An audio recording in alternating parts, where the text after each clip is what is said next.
Qui pilote l'avion de l'économie et qui sont les passagers? Pour répondre à cette question, j'ai le plaisir d'accueillir Michel Legros, Sophie Chevelier, Antoine Ternon et Florent Desrolom. Et je vais vous demander à chacun de vous de vous présenter. Vous ferez ça beaucoup mieux que ça. Merci Nicolas. Donc, moi, je m'appelle Michel Legros, je travaille pour Clartan Associés, qui est une SGP assez ancienne, 38 ans. Nous gérons un peu plus d'1 milliard d'euros, principalement en actions européennes. Et je suis co-gérant du fonds emblématique de la maison qui s'appelle Clartan Valeurs, qui a une historique de performance de 7,8% par an depuis 33 ans. Bonjour, donc Sophie Chevelier. Je travaille pour Dorval Asset Management, qui est un affilié de Natixis Investment Management. Je co-gère depuis 2008 les stratégies multi-actifs macro aux côtés de Gustavo Reinstein et François-Xavier Chauchat, que vous avez peut-être déjà rencontrés. L'originalité de notre approche, c'est d'exploiter en fait l'économie pour exprimer des vues au travers du marché des actions. Les fonds phares de notre gamme sont Dorval Conviction, qui investit entre 0 et 100% sur les actions européennes, qui est un fonds de risque 4, et Dorval Global Allocation, qui investit entre 0 et 60% sur les actions internationales et qui est un fonds de risque 3. Alors moi, je m'appelle Antoine Ternon, je suis gérant de portefeuille diversifié chez Apicil Asset Management.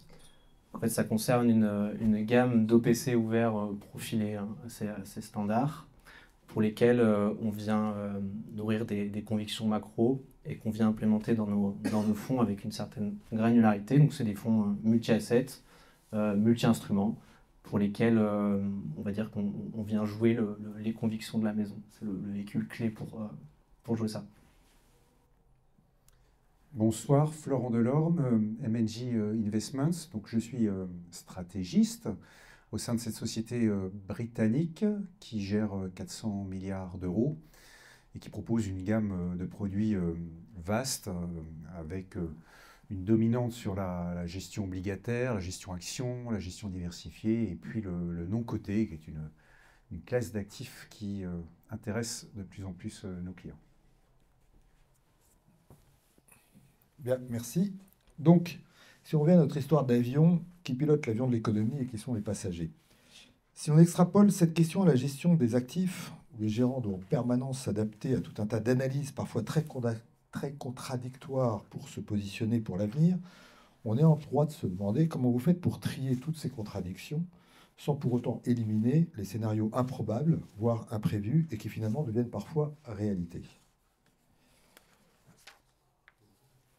La solution passe-t-elle par la diversification? Ou est-ce simplement une question de conviction? Et en fait, j'ai envie de commencer par cadrer le débat, parce que la question, si on écarte l'analyse micro pure au niveau de l'entreprise, déjà, est-ce que vous êtes d'accord par le titre de cette table ronde? Est-ce que vous êtes d'accord avec cette affirmation que nous serions dans un monde façonné par la géopolitique et les banques centrales? Et comme corollaire, est-ce vraiment nouveau? Alors, la macroéconomie n'est pas là où la société Clartan a le plus de valeur ajoutée.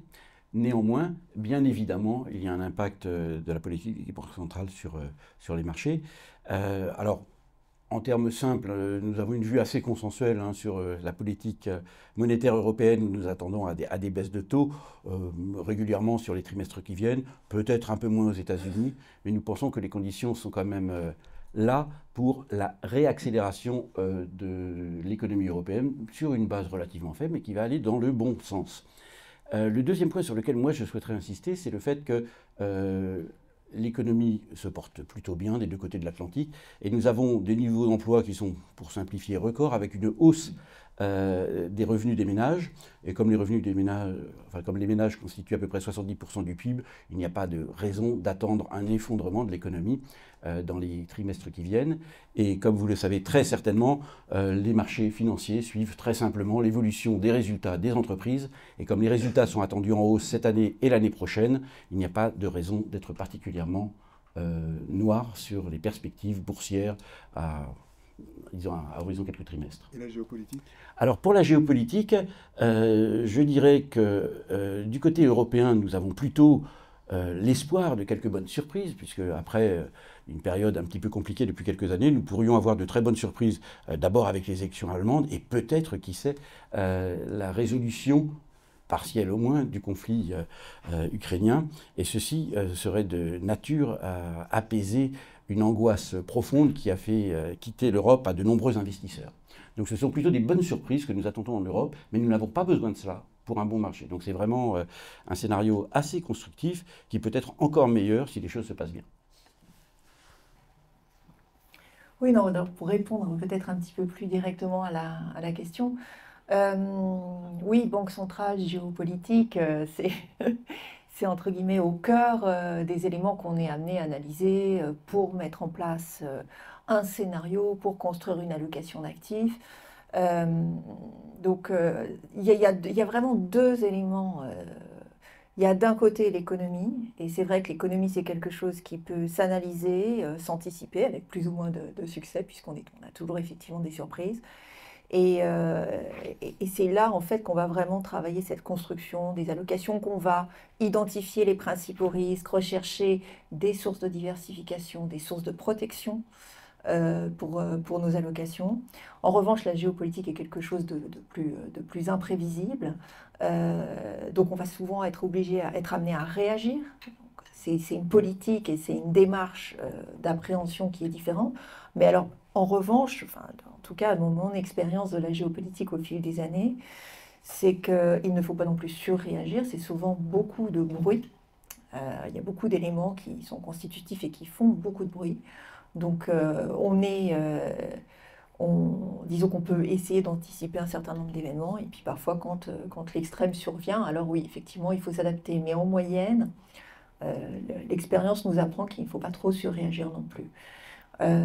Sur des éléments de contexte, effectivement, on est plutôt dans une phase relativement... on a une amélioration, en tout cas un faisceau d'éléments qui amène une amélioration sur l'Europe, et en l'occurrence, pour une fois, la géopolitique semble amener un vent plus favorable dans notre sens. Alors dans votre question, j'ai entendu plusieurs choses. C'est qui pilote le bateau? Banque centrale, indirectement, on pense à la macro. La géopolitique, là, on peut peut-être penser plus à des personnes physiques. Des personnes clés comme Trump, Netanyahou, et j'en passe, aussi bien sûr Vladimir Poutine. Là, je pense que bien malin celui qui peut se mettre dans sa tête et qui peut anticiper leurs faits et gestes. Donc je pense plutôt qu'il vaut mieux avoir une lecture plutôt du séquençage avec lesquels les événements peuvent s'enchaîner, mais pas tant de spéculer sur quelque chose qui sera plus de l'ordre du bruit, comme a très bien dit Sophie. D'ailleurs, le bruit, souvent on dit le bruit politique, mais je pense que le bruit géopolitique, ça a aussi vachement de sens, même si évidemment un foyer brûlant dans une région du monde peut créer plus que du bruit et peut créer des tendances, on l'a bien vu depuis février 22. Donc voilà, déjà des grands thèmes autour de ces pilotes, voire des acteurs, des personnes physiques. Et je pense à une dernière catégorie, je l'ai dit peut-être un peu par rapport à la question, c'est évidemment les grosses mains, on va dire, qui peuvent driver ces flux-là. Pareil, c'est toujours à notre échelle très très difficile d'avoir une visibilité là-dessus. Hein. Pareil pour la géopolitique, mais ça on est loin d'être des diplomates. Mais sur la partie flux, je pense qu'on peut quand même avoir pas mal d'informations aujourd'hui avec tous les signaux quantitatifs qui nous sont mis à dispo. Je pense aux positions sur futur, puisque finalement les investisseurs ont des comportements qui sont de plus en plus, je dirais pas moutonniers, parce que je me mets aussi dedans, bon, disons quand même moutonniers, tant pis, et qui viennent auto-créer cette succession d'événements et exacerber les tensions. Donc on peut, avec par exemple les positions sur futur, réussir à comprendre quelle est la dynamique justement de ces grosses mains et avoir une finesse dans quels sont les acteurs institutionnels, hedge funds qui se positionnent et potentiellement pouvoir anticiper un retournement et une exagération d'un débouclage de position s'il avait été exagéré. Donc, effectivement, il me semble que c'est un peu peut-être réducteur de dire que le monde est façonné par la géopolitique et les banques centrales. C'est effectivement deux paramètres qui sont essentiels, mais Mais le monde est façonné par de multiples paramètres, et ce qui fait la capacité productive d'un pays, et donc la capacité des entreprises à engendrer des profits, c'est bien plus que la géopolitique et les banques centrales. C'est la culture du pays, sa culture économique, sa capacité à l'innovation, le niveau d'éducation de la population. Les institutions aussi sont extrêmement importantes. Est-ce qu'on a un cadre juridique stable? Est-ce qu'il y a des contre-pouvoirs? Et puis il y a tout un tas de facteurs exogènes, à commencer par exemple par le climat, qui a fait irruption dans le débat des marchés financiers depuis une vingtaine d'années. Donc non, le monde n'est pas façonné uniquement par la géopolitique et les banques centrales, deux paramètres importants. Mais en réalité, la difficulté de nos métiers, c'est d'arriver à intégrer un nombre infini de facteurs, de les pondérer, de les mesurer, ce qui est en soi extrêmement difficile. Et c'est aussi ça qui fait la richesse de la gestion d'actifs. Merci. Alors justement, on a compris qu'il y avait beaucoup de facteurs qui pouvaient rentrer en compte. Ce qui est intéressant, c'est que sur cette table ronde, on a quand même 4 gestions qui sont relativement différentes dans les styles. On a des actions plutôt européennes, on a des actions du global macro vraiment pur et dur, on va dire, sur l'Europe. On a des actions internationales diversifiées, et MLJ, il y a beaucoup de choses. Voilà. Et la question que j'avais envie de vous poser, c'est aujourd'hui, quels sont vos axes de diversification dans vos portefeuilles? Parce qu'on a bien compris qu'il y avait des incertitudes. Comme on a entendu sur notre table ronde, si on pensait que le S&P allait prendre 30% cette année, qu'on était convaincu, c'était assez facile en termes de gestion, il suffisait d'acheter un ETF S&P. Maintenant, dans la vraie vie, c'est pas aussi simple que ça. Ce serait quand même pas mal, mais bon, ça ne marche pas comme ça. Donc forcément, on se pose la question, comment est-ce que vous arrivez, quels sont les axes de diversification aujourd'hui que vous pouvez utiliser, auxquels on n'a pas forcément pensé et qui font partie de vos portefeuilles? Alors je vais commencer par Florent pour une fois, comme ça j'aurai le micro à la fin. Merci. Donc effectivement, là, on revient à une question très, très concrète. C'est vrai que depuis la fin de l'année 2024, il y a eu un mouvement d'ensemble assez marqué vers l'investissement aux États-Unis, parce que ce pays réunit tout un tas de caractéristiques extrêmement positives, dont celle que je citais tout à l'heure, c'est-à-dire une capacité à l'innovation, niveau de productivité important, investissement significatif, bureaucratie relativement limitée. Et donc, évidemment, l'administration Trump hérite de tout ça. C'est un héritage très, très positif, et vient rajouter en plus des mesures conjoncturelles comme les baisses d'impôts qui viennent encore améliorer le cas d'investissement américain. Donc, l'ensemble de la communauté financière s'est précipitée vers les marchés américains depuis la fin de l'année, et notamment les marchés actions. Pour cette raison-là, où on a toute l'histoire économique américaine dont on hérite, et une administration qui va chercher à accentuer encore cette dynamique pro-business. Alors, évidemment, on ne peut pas non plus se laisser complètement embarquer par cette tendance, parce que dans le programme de l'administration Trump, il y a un certain nombre de points de fragilité, à commencer par la mise en place de droits de douane, dont tout le monde sait, la théorie économique est assez claire sur ces questions-là, qu'elle peut très rapidement, en réalité, provoquer moins de croissance et plus d'inflation, ce qui est le contraire de ce que Trump veut avoir, puisqu'il voudrait moins d'inflation et, si possible, une croissance toujours aussi forte. Et donc on sent bien qu'il y a des contradictions dans le programme de Trump, et que le chemin un peu idyllique que les marchés envisagent pour la croissance américaine est peut-être semé d'embûches. Donc c'est plutôt une bonne idée de se diversifier, et dans le cas d'MNJ Investments, on a identifié effectivement un certain nombre de thématiques qui peuvent permettre de se diversifier.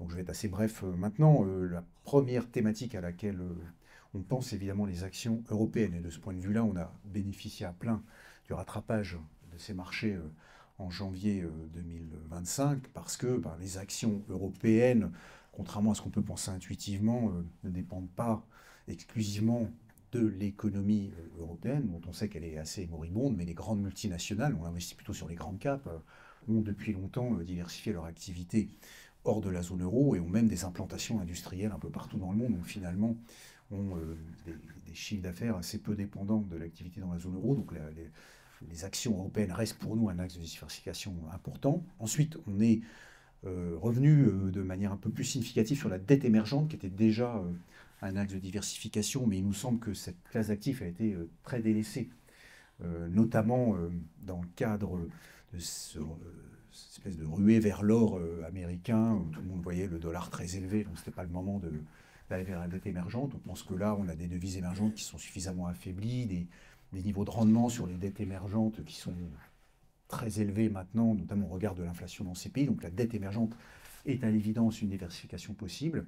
Et puis enfin, on a le Japon. Le marché des actions japonaises constitue une diversification significative de nos fonds diversifiés, parce que depuis une quinzaine d'années maintenant, le Japon a entrepris une révolution culturelle, hein, pour revenir à ce que je disais tout à l'heure, avec le souci de rendre les entreprises plus productives, plus amicales vis-à-vis des actionnaires, et ça change radicalement la manière dont on appréhendait le marché des actions japonaises, et d'ailleurs ce marché récompense bien les investisseurs depuis 2 ans maintenant. Donc voilà, 3 idées: actions européennes, dette émergente et les actions japonaises, qui ne sont pas forcément les classes d'actifs qui viennent spontanément à l'esprit. Alors, je ne vais pas faire de la redite sur la diversification géographique action, du coup je partage assez ce qui a déjà été dit, peut-être pour rebondir sur ce qui a été dit, puis après j'irai peut-être un tout petit peu plus loin sur les différentes classes d'actifs qu'on peut imaginer. Sur le segment des actions émergentes, je pense que il y a, alors du coup je refais aussi le lien avec ce que vous disiez en termes d'indices et de concentration d'indices. Je prends une stat que j'aime beaucoup. Avant le MSCI émergent, il y a quelques années, c'était 40% de Chine. Aujourd'hui, on peut se permettre d'acheter le MSCI émergent et d'avoir pas une équipondération, mais en tout cas une pondération beaucoup plus diluée des différents pays. Donc, en fait, en achetant un support, il faut toujours bien qu'on ait en tête qu'est-ce qu'on achète en face. Donc, on a tous en tête l'exemple du S&P 500, mais c'est aussi valable pour le MSCI émergent. À l'intérieur des pays émergents, ce qu'on aime bien, c'est d'aller chercher autre chose que de la Chine. Donc, soit on achète effectivement quelque chose maintenant qui est beaucoup plus dilué, ou alors on va acheter des différents pays. On pense à l'Inde, on pense à l'Indonésie, qui peuvent être plus tournés vers leur économie domestique, ce qui était un peu le cas de la Chine des décennies précédentes. On pense aussi à un relais des pays type Corée du Sud et Taïwan dans la course aux semi-conducteurs, qui peut aussi être une bonne idée. Et puis, ce qui peut être un petit peu un hedge géopolitique, couverture géopolitique en lien avec les matières premières. On pense toujours au LATAM d'Amérique du Sud, qui peuvent aussi être une idée. Donc ça, c'était pour juste un petit peu plus zoomer sur ce qu'on peut attendre des émergents. Juste en reprenant un peu plus ma casquette de multi-asset, je pense que 2022 a fait vachement mal aux acquis qu'on avait sur la diversité. Qu'est-ce qui était un portefeuille diversifié, hein. On l'a tous vécu. Donc voilà, déjà maintenant, je pense qu'il y a une prise de conscience qu'aujourd'hui, un portefeuille 60-40, il a potentiellement 2 moteurs de performance qui peuvent partir à la cave au même moment. Donc il va falloir repenser tout ça. Je pense qu'aujourd'hui, on s'est vachement adapté en essayant de se positionner sur différentes parties de la courbe, en essayant de désensibiliser les portefeuilles avec finalement des durations qui pouvaient faire très mal. On va peut-être zoomer aussi sur la partie courte, sur la partie longue, à quel point est-ce qu'elles peuvent se quantifier, etc. Donc ça, c'est évidemment une granularité qu'il faut avoir, sachant que chaque partie de la courbe réagit à des choses différentes en macroéconomie. Et donc, c'est toute la richesse de notre métier. Voilà, j'en arrêterai presque là, sans citer les autres classes d'actifs, mais peut-être juste faire une passe sur l'or, qui peut être une bonne idée, dans un souci d'un monde de plus en plus polarisé. C'est un peu pré-cuit, voire pré-mâché, désolé pour ceux qui sont visuels, mais en tout cas, ça fait complètement du sens par rapport à tout ce qu'on vient de se dire sur la politique, dans un monde où on a des BRICS qui se positionnent en victimes des Occidentaux et qui viennent du coup accumuler des stocks de plus en plus importants dans leur stock, dans leurs réserves. Ça peut être une bonne idée au vu du contexte géopolitique de continuer, même après une année assez faste comme 2024, d'être positionné sur ce segment d'actifs. Donc moi, quand je pense diversification, je pense protection. Enfin, le premier niveau la raison de se diversifier, c'est rarement de maximiser la performance, c'est de réduire un peu les risques. Donc, quel type de politique est-ce que nous mettons en œuvre à cette fin? une première politique, entre guillemets, qui est incluse dans notre façon d'aborder l'investissement, c'est l'équipondération. C'est-à-dire qu'on sort d'une phase de très très forte concentration sur de la performance sur un petit nombre de valeurs, sur une zone géographique précise. Donc c'est d'aborder déjà les marchés avec une bonne diversification en termes de nombre de titres et en termes de zone géographique. Donc c'est déjà juste de profiter de ce que nous, dans la gestion, on appelle le free lunch du gérant, c'est-à-dire maximiser déjà cette diversification en termes de construction de portefeuille. Après, quels sont aujourd'hui les outils de protection que nous considérons adéquats dans l'environnement actuel? Des outils qui vont être plutôt très directionnels, donc des futures actions qui vont aller couvrir directement des expositions quand c'est nécessaire, ou des options de la même façon parce qu'il y a énormément il y a une forme de paradoxe, il y a énormément d'incertitudes, mais la volatilité n'est pas si élevée. Donc en fait, on peut se couvrir, on peut protéger une partie des portefeuilles sans que ça coûte très très cher. Donc préemptivement, en amont notamment de certaines dates, on l'avait fait avant la nomination de Donald Trump, mais pour se prémunir effectivement d'achoppement du marché, éventuellement construire des politiques partielles de couverture des portefeuilles. Et la question clé pour moi dans cette dynamique-là, c'est est-ce que oui ou non, on peut maintenant, vous mentionniez le 60-40, est-ce qu'on peut racheter des obligations à des fins de diversification et de couverture? Alors, le segment des obligations le plus attractif, c'est le segment américain. C'est pas de chance. Parce que effectivement, les taux réels américains sont assez proches de entre 2 et 2,5%. Malheureusement, nous sommes des investisseurs européens, donc on doit soit accepter de prendre le risque dollar, or le dollar vient de rallier très très fort, soit couvrir, et si on couvre, eh bien on perd effectivement, comme on doit payer le delta de taux d'intérêt, on perd l'intérêt des obligations américaines. Donc, on peut l'envisager effectivement pour couvrir en partie des actions américaines, mais c'est bien, s'il y a bien une zone où l'inflation reste un risque, c'est les États-Unis. Donc, du coup, on ne peut toujours pas utiliser cet outil. Les actions, du coup, les obligations européennes, bon, ben, vous le savez très bien, hein, le taux réel allemand, il est à 0. Donc voilà, on n'est toujours pas rémunéré pour le risque et donc la marge de protection est assez faible. Alors, les obligations françaises, hein, c'est déjà un petit peu mieux, mais là, on embarque maintenant un risque de crédit. Donc, c'est pour ça que je vous disais, nous, ce qu'on va préférer, pour l'instant, en tout cas, c'est encore le cas, c'est une question qu'on se pose tout le temps. Pour travailler la diversification, la protection des portefeuilles, ça va plutôt être des couvertures qui seront assez directionnelles et donc assez directement en face des risques que l'on porte. Merci beaucoup. Alors moi, je travaille pour une société qui investit principalement en actions et je dois dire que je suis assez surpris par la manière dont la profession aborde la classe action, puisque je comprends que dans les allocations nouvelles, on est tombé aux alentours de 15% en actions dans ces fameuses nouvelles allocations. Donc je finis par penser que les actions deviennent une petite diversification. Mais je vais prendre le problème un peu autrement. À l'intérieur de notre fonds phare, nous avons une diversification qui s'obtient premièrement par le nombre de valeurs, comme le mentionnait Claire. Nous avons maintenant aux alentours de 45 positions, et nous avons des sociétés qui sont dans des secteurs extraordinairement différents, avec des sociétés qui sont inscrites pour nous dans des performances relativement court terme, avec des sociétés qui n'ont pas forcément des grosses croissances, mais qui ont des valorisations très basses. Je pense par exemple à certaines sociétés bancaires, certaines sociétés dans le monde de l'énergie. Je rappelle que la plus forte contribution à la performance de notre fonds en 2023 était Unicredit, qui a pris 94% dans l'année, puis 69% en 2024, et a priori il est encore très bon marché aujourd'hui. Donc on a encore des banques qui sont à 6-7 fois les bénéfices, c'est-à-dire des niveaux quelque part anormaux, et nous tablons sur la poursuite de la normalisation, hein. C'est pas la normalisation, c'est la poursuite de la normalisation qui a déjà commencé il y a assez longtemps. On avait allégé les portefeuilles sur la France suite aux élections de septembre, où on n'avait pas que des bonnes nouvelles sur le plan politique en France, et on a diversifié en achetant Santander, qui a pris à peu près 50% depuis un an, et nous pensons qu'il y a encore beaucoup de valeur dans le secteur bancaire.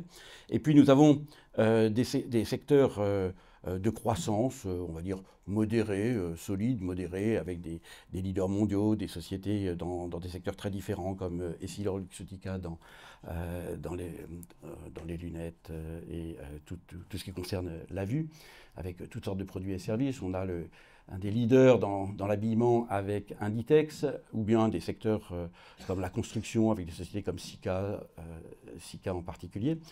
Et puis, en véritable diversification un petit peu différente, nous allons piocher aux États-Unis une poche de diversification avec à peu près 15% de notre portefeuille pour aller chercher des sociétés d'exception qui ont des niveaux de croissance très largement supérieurs au reste du portefeuille, avec des taux de croissance de 15, 20, 30%, des valorisations plus élevées, hein, bien évidemment, comme Intuitive sur J-Code, leader mondial de la chirurgie par robotique, ou CrowdStrike, le leader mondial dans la cybersécurité. Et là, avec des multiples 2 ou 3 fois supérieurs, au moins, mais des perspectives de revalorisation dans la durée qui sont également supérieures. Et au bout du compte, eh bien, nous arrivons à un portefeuille qui est très équilibré sur de nombreux secteurs, très bien répartis au niveau géographique. Hein. On parlait tout à l'heure de sociétés européennes qui rayonnent à l'international. La plus grosse position française que nous avons, c'est Publicis, qui doit réaliser 6% de son chiffre d'affaires en France et 70% aux États-Unis. Hein. Donc on a vraiment des sociétés mondiales. Et là où je m'interroge, c'est pourquoi les pondérations sont si faibles en action. J'insisterai juste sur quelque chose de très très très simple que je répète finalement quotidiennement maintenant, c'est que quand on a un multiple de 14 fois, hein, ce qu'on a sur le portefeuille, malgré des valorisations très élevées par endroit, au niveau facial, un multiple de 14, ça veut dire que la rentabilité nette après impôt, finalement, en prenant l'inverse du PE, hein, c'est 7% de earnings yield. Donc un rendement net de 7%, il n'y a pas beaucoup de classes d'actifs qui offrent ça. Donc nous, inlassablement, nous allons prôner une diversification plus importante en actions dans des portefeuilles largement diversifiés. Alors, je te remercie, Michel, tu as été égal à toi-même puisque tu nous as mentionné à peu près 30 des 45 valeurs de ton portefeuille. Donc, c'est assez fort. J'espère que tout le monde ne va pas se lancer dans cet exercice-là sans s'en aller encore là demain matin. Mais c'est Michel, on le connaît, et ça nous fait toujours plaisir. Alors moi, j'ai 3 questions, en fait. En vous entendant, j'ai 3 questions qui me viennent immédiatement à l'esprit. La première, c'est est-ce que diversification veut aussi dire décorrélation? Parce que je me suis posé la question, et moi, est-ce que c'est pas les mêmes mots? J'ai été faire un peu d'intelligence artificielle, j'ai posé la question, et c'est assez différent. Mais quand même, quand on vous entend, on a quand même parfois le sentiment que c'était de dire, on essaie d'équilibrer en allant chercher des sources de performance à droite, à gauche, au sein d'une même classe d'actifs, ou quelquefois, on va aller chercher des classes d'actifs qui sont peut-être un peu oubliées, parce que justement, on pense que les marchés vont monter, et on se dit, bah tiens, celui-là est oublié, il va se mettre à monter alors que les autres n'ont pas monté. Moi, personnellement, j'ai acheté de la Chine il y a 3 ans, ça me coûte une blinde. Et je pensais faire de la diversification ou de la décorrélation, je ne sais pas comment on peut s'appeler ça a été une catastrophe. Et en fait, les bons choix qui avaient été faits avaient été gommés par les mauvais choix qui avaient été aussi faits. Donc, première question, décorrélation. La deuxième question, il n'y en a qu'un seul qui en a parlé ici, c'est l'or. L'or, on en reparle à nouveau à cause des prêts d'inflation, à cause des prêts de banque centrale. Donc, je voudrais avoir votre avis là-dessus. Est-ce que c'est un outil de diversification, que vous ayez accès ou non à cette classe d'actifs? Et la troisième classe d'actifs dont on a entendu parler aujourd'hui, vous n'étiez peut-être pas là, et c'est un peu nouveau, c'est le Japon. Alors, le Japon, c'est quand même un pays qui est extraordinaire, on a tous essayé, on s'est tous plus ou moins plantés, et régulièrement, ils reviennent en étant une zone sur laquelle les gens ont envie de s'intéresser. Donc, 3 questions. Décorrélation, est-ce que c'est de la diversification? L'or, décorrélation, diversification. Japon, décorrélation, diversification. Et Michel, tu n'as ni or, ni Japon, ni or, ni Japon, ni décorrélation dans ton portefeuille?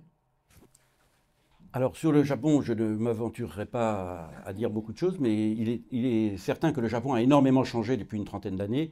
La rentabilité des sociétés japonaises a fortement monté, l'endettement fortement diminué, les taux de distribution fortement augmenté également. Donc le marché japonais s'est en grande partie normalisé par rapport aux principales bourses occidentales. Il y a très certainement des dossiers intéressants au Japon, mais je n'ai pas d'idée précise sur le sujet.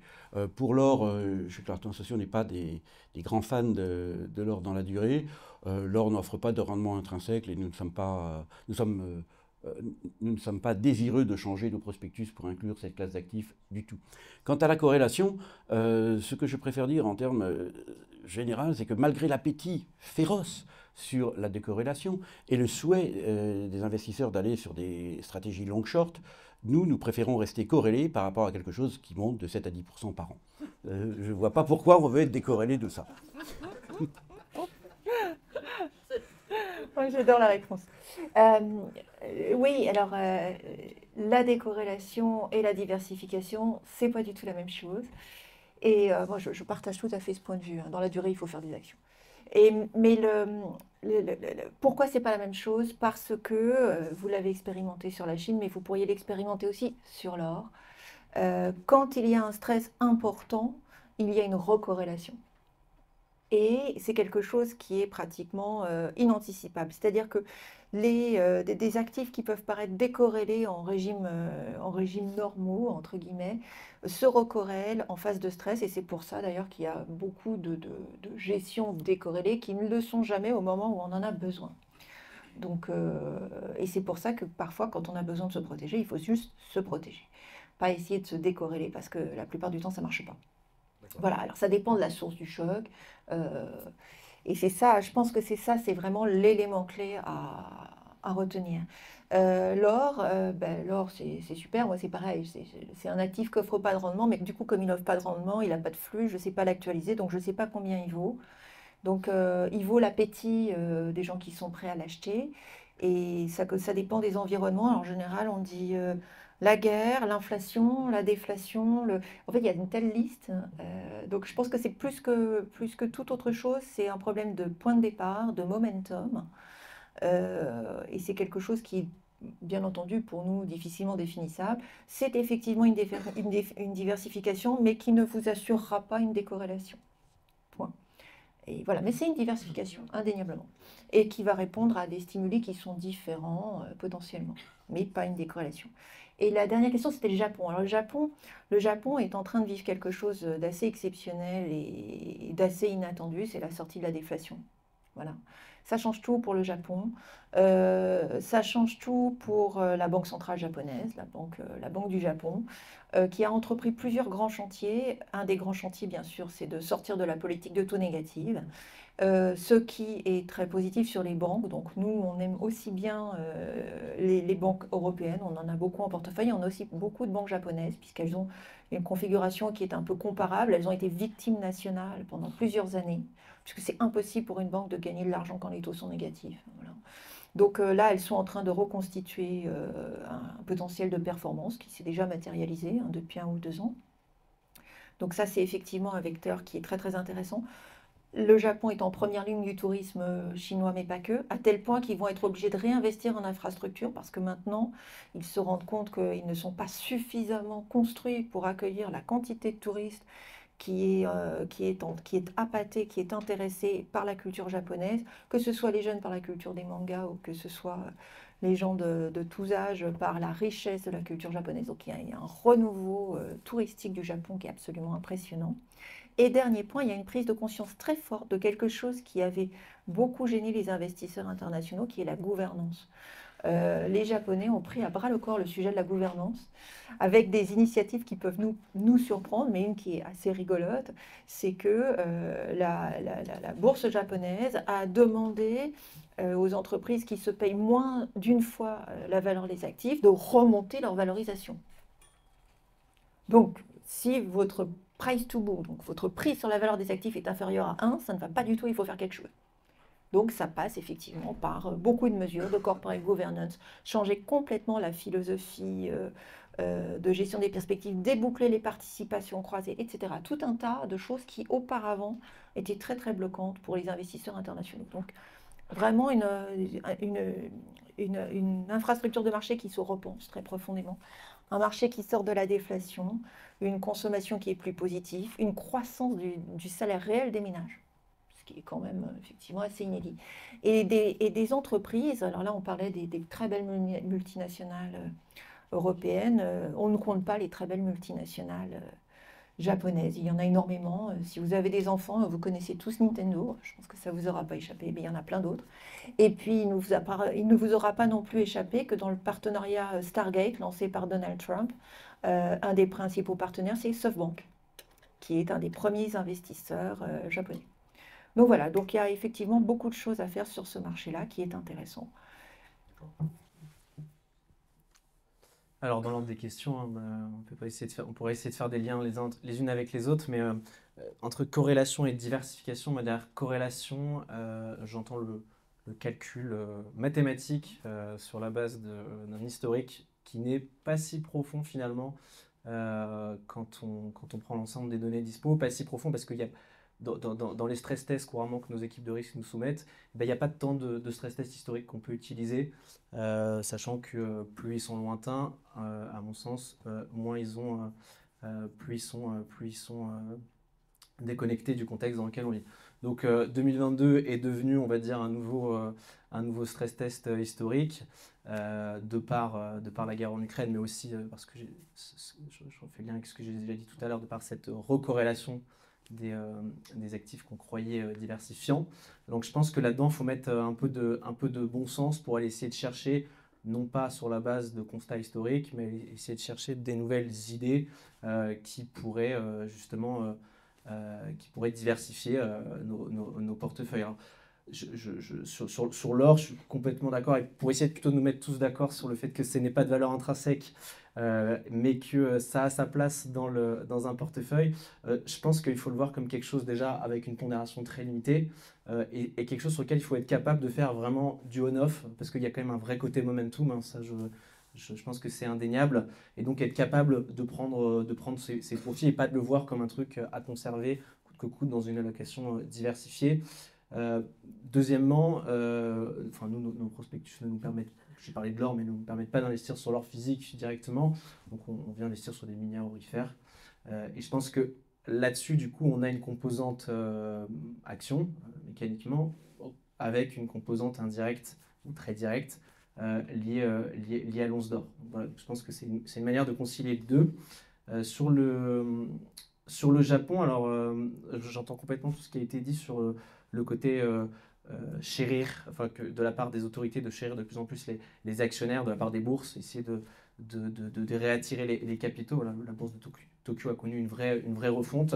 Moi, je m'interroge sur le yen, hein, évidemment, puisqu'on sait que c'est une entreprise, enfin c'est une île, hein, donc par définition, elle est amenée à exporter. Donc, il y a un effet devise qui est indéniable pour ces entreprises. Donc, dans un monde où la BOJ sera mécaniquement amenée à relever ses taux, quid de l'impact que ça peut avoir pour les bénéfices des sociétés. Donc, voilà, nous, on est plutôt en retrait de cette zone géographique chez Apicil AM, dans un contexte où elles ont très fortement performé, même si on est complètement d'accord que sur le long terme, l'inflation est saine pour ce pays qui a été englué dedans pendant plusieurs décennies, sur le fait qu'il y ait des refontes structurelles qui sont porteurs, mais en tout cas, à horizon 6 mois stratégiques, on va dire, dans nos allocs stratégiques, on est venu, en tout cas, on est revenu à la neutralité là-dessus.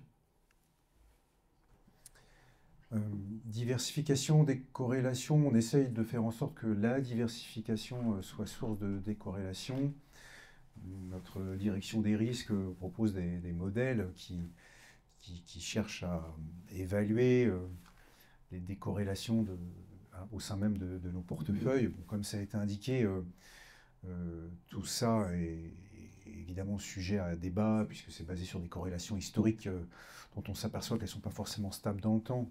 Donc, il ne faut pas avoir une foi définitive dans ces modèles, mais ça permet de nourrir la réflexion. Mais effectivement, l'idée générale, c'est lorsqu'on introduit de la diversification, on aimerait que ça soit source de décorrélation et donc à la fin de volatilité moindre du portefeuille avec un objectif de performance qui reste suffisamment élevé. Donc le but de cette décorrélation qu'on cherche à atteindre, c'est d'améliorer le couple rendement-risque du portefeuille.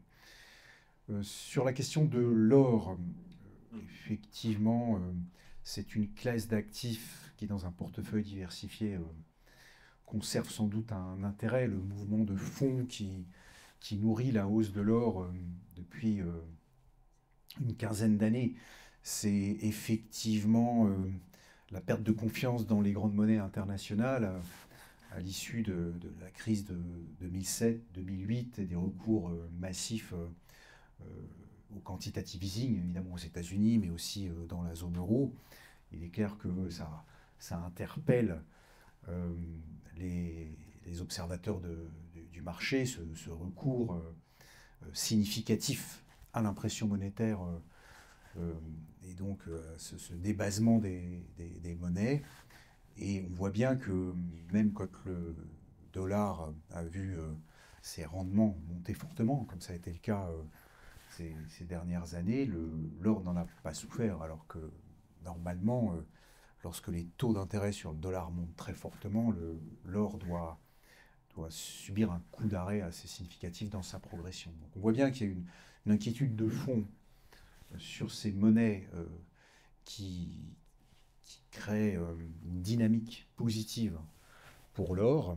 Comme ça a été indiqué, d'ailleurs, les banques centrales des pays émergents en achètent toujours de manière significative pour les raisons que je viens d'évoquer, parce que il y a également cette volonté politique de sortir de la zone dollar de plus en plus, dans la mesure où appartenir à la zone dollar, c'est s'exposer effectivement au risque d'une monnaie dont on ne sait pas si elle est toujours aussi forte qu'on le dit, hein, compte tenu de l'endettement significatif de l'État fédéral américain et de ses déséquilibres financiers. Et puis, c'est surtout à appartenir à la zone juridique du dollar, puisque le grand débat depuis une quinzaine d'années aussi, c'est que dès lors que vous utilisez le dollar, vous êtes soumis au système juridique américain. Certains établissements français en ont fait les frais. Et on a toutes ces réflexions au sein des acteurs internationaux, et notamment dans les pays émergents, qui les amènent à renforcer leur position dans l'or. Donc ça reste sans doute, cette dynamique-là va pas s'arrêter, notamment dans un contexte de tensions géopolitiques accrues, où on voit bien qu'il y a quand même le bloc occidental d'un côté, et puis l'émergence d'une opposition autour de la puissance chinoise, auquel vient s'agréger d'autres pays significatifs comme la Russie. Donc évidemment l'or va subir quelques à-coups, il y aura de la volatilité, mais la tendance de fond devrait rester la même. Et la conflictualité sino-américaine va continuer à nourrir cette dynamique-là. Alors, dans le cas d'MNG Investments, on n'a pas recours à l'or, selon développement plutôt en faveur d'une petite diversification vers l'or. Nous, en l'occurrence, la culture profonde d'MNG, c'est effectivement de plutôt investir sur des actifs qui offrent du rendement, pour les raisons qui ont été indiquées tout à l'heure. Donc, par nature, par philosophie, on se met à l'écart de ce type d'actifs, mais je n'en viendrai pas pour autant à déconseiller le recours à l'or. Et d'ailleurs, le Bitcoin, est quelque part, participe de la même dynamique, hein, avec cette idée qu'il faut trouver une alternative au dollar. Alors pour l'instant, le Bitcoin ne joue pas encore ce rôle parce qu'on s'aperçoit qu'il est très corrélé, au contraire, au risque, à la tech américaine, et que la volatilité de l'actif Bitcoin est telle que ça ne peut pas être un actif de réserve. Donc pour l'instant, ceux qui voient le Bitcoin comme une sorte d'or numérique en sont pour leurs frais, puisqu'il y a trop de volatilité et trop de corrélation à la tech US. Mais c'est un peu la même idée. Est-ce que cet actif à moyen long terme sera une alternative à l'or? Ça, je ne sais pas. En tout cas, c'est l'idée de certains, c'est pas encore le cas pour l'instant. Et puis sur le Japon, je ne reviendrai pas sur ce que j'ai dit tout à l'heure. Vous l'avez compris, on utilise pleinement cette option pour toutes les raisons qui ont été développées également par mes confrères. Voilà. Bien, merci. On a évoqué pas mal de sujets. Je pense qu'on arrive un petit peu au bout de la table ronde. Au bout de la journée. Alors, ce que j'aimerais, c'est que brièvement, en une minute et demie, vous donniez le nom d'un fonds que vous aimeriez être représentatif de diversification. Je crois savoir, Michel, on connaît 35 valeurs sur 45 valeurs, on connaît déjà la performance sur les 10 prochaines années, mais on n'est pas sûr du nom. Donc si tu peux nous faire ça en 1 minute, c'est faisable. Et puis comme ça, on aura un petit peu, pour terminer cette table ronde, à la suite de quoi Henri nous fera une petite conclusion. Donc Michel, de quel fonds veux-tu parler? Eh bien, je serais heureux de parler de Clarton flexible. Parce que... Parce que cela fait 21 ans que j'essaye de pousser Clarton en valeur, et malgré un plus haut historique et une performance honorable, les gens ne veulent pas d'action. Alors, nous avons créé un fonds qui a une volatilité maîtrisée. Nous visons 5 à 6% par an sur les prochaines années, mais depuis 3 ans, il affiche une performance largement supérieure. Et pour la plupart de vos clients qui ne supportent pas la volatilité, au lieu de continuer à essayer de forcer un appétit pour quelque chose qui n'attire absolument pas l'intérêt, je serais heureux que vous découvriez ce fonds, Clarton Flexible, 20 à 70% en actions. Il est en hausse 4 et quelques pourcents depuis le début de l'année, après des performances particulièrement honorables en 2023 et 2024, et je serais heureux d'en parler avec vous en tête à tête si vous le souhaitez après cette table ronde. Merci Michel.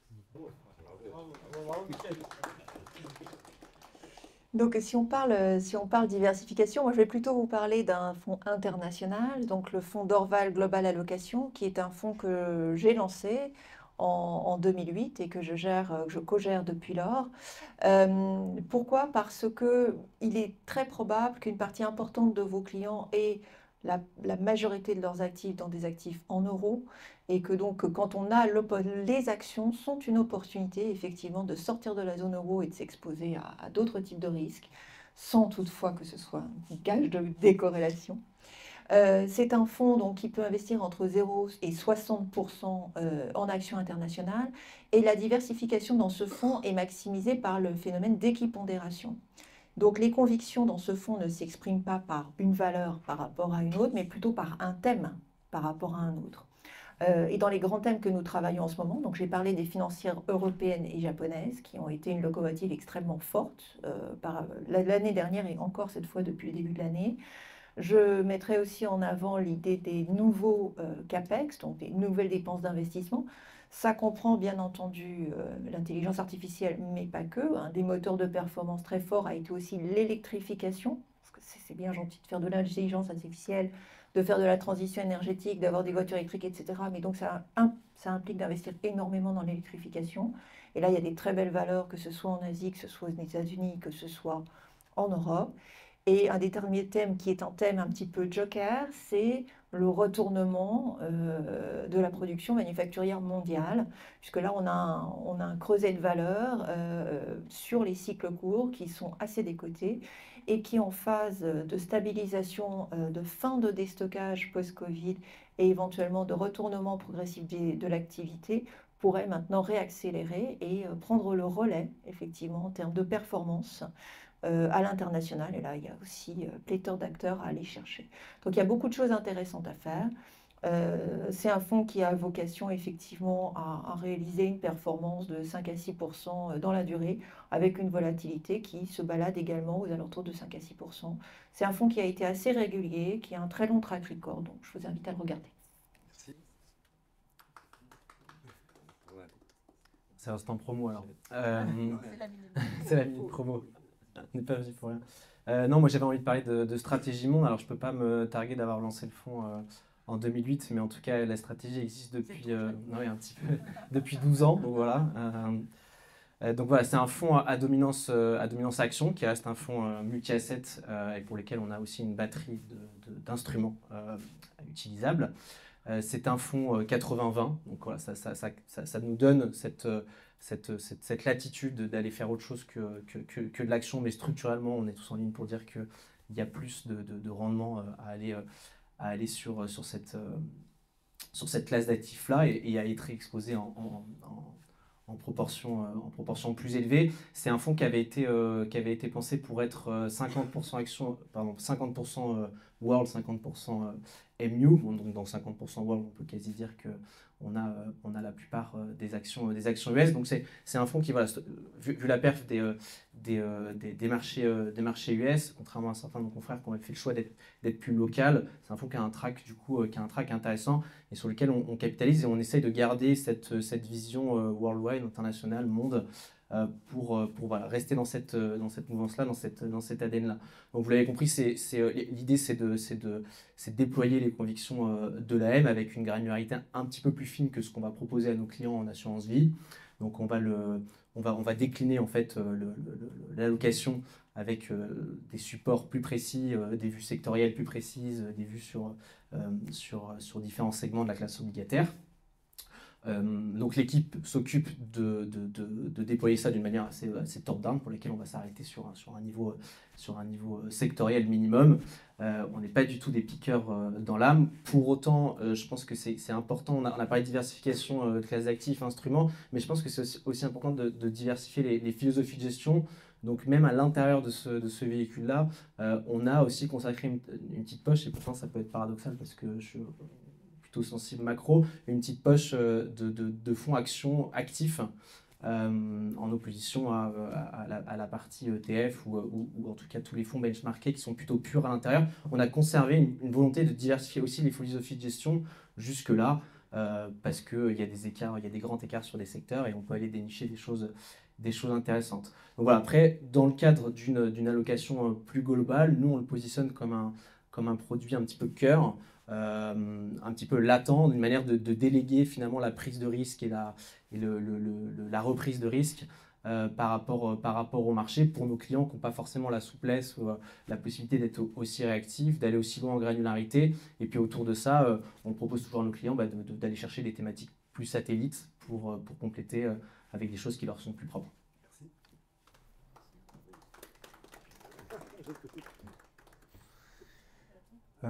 Pour notre part, on souhaitait mettre en avant un fonds qui s'appelle MNJ Global Dividende. Donc c'est un fonds action investissant dans des valeurs internationales qui versent des dividendes et si possible des dividendes qui croissent année après année. Alors pourquoi on fait cette proposition? Parce que beaucoup de nos clients s'interrogent sur le niveau de valorisation des marchés actions. N'est-ce pas trop cher? C'est vrai qu'on a aux États-Unis des valorisations qui sont bien au-delà des niveaux historiques, et comme le marché américain un peu quand même le cœur des marchés mondiaux, est-ce qu'on peut investir à ces niveaux-là? Alors c'est vrai que se raccrocher à la thématique dividende, ça permet d'investir un petit peu plus sereinement, parce qu'une entreprise qui est capable de verser des dividendes et des dividendes en croissance année après année, c'est en général qu'elle a quand même un socle de rentabilité bien établi, et donc c'est une manière d'investir avec plus de sécurité sur les marchés actions, portefeuille assez défensif, qui néanmoins a offert de très belles performances ces dernières années. Voilà, donc MNJ Global Dividende, c'est notre produit coup de cœur pour ceux qui doutent des marchés actions. Merci. Bien, écoutez, je vous remercie. Je vais passer la parole à Henri, donc merci beaucoup en tout cas pour cette...